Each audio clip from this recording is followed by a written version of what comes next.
Une fable de laine. Revenons à nos moutons, qu'en est-il? Ils broutent, ils prospèrent, ils nous fournissent leur laine, nous les comptons chaque soir, il n'en manque pas un seul. Alors, où est le problème? C'est que ils ne sont plus d'accord de se laisser tondre comme des moutons. Hier soir, je les ai entendus bêler, et ce soir, ils rebellent encore. Et que veulent-ils? Ils veulent tisser eux-mêmes leur laine et la vendre sans intermédiaire qui, disent-ils, non sans raison, leur mange la laine sur le dos. Et que proposez-vous? Je propose d'accéder à leurs demandes et de leur fournir le matériel nécessaire qui fonctionne avec des puces dont nous gardons l'entière maîtrise. Comment allez-vous faire? Nous allons les former sur nos machines et ils vont travailler plus vite et surtout moins cher qu'ici. Vos bénéfices vont s'en ressentir. Eh bien, mon cher, allez-y, faites donc. Par bateau, châles et pulls sont arrivés couvrant tout ce qui pouvait l'être, et même au-delà, noyant sous la laine toute une génération avide de douceur. Mais où sont mes bénéfices promis?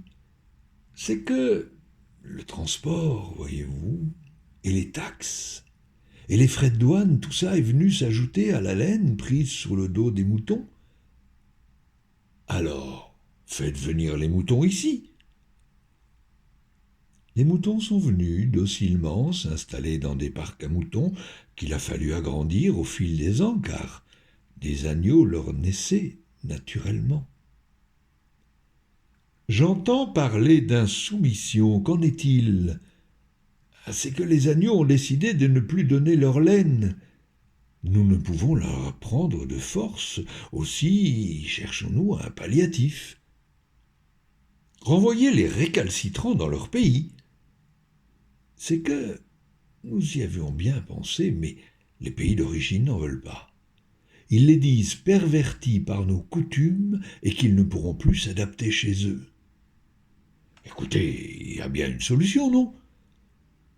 J'en vois une, mais je doute qu'elle vous satisfasse.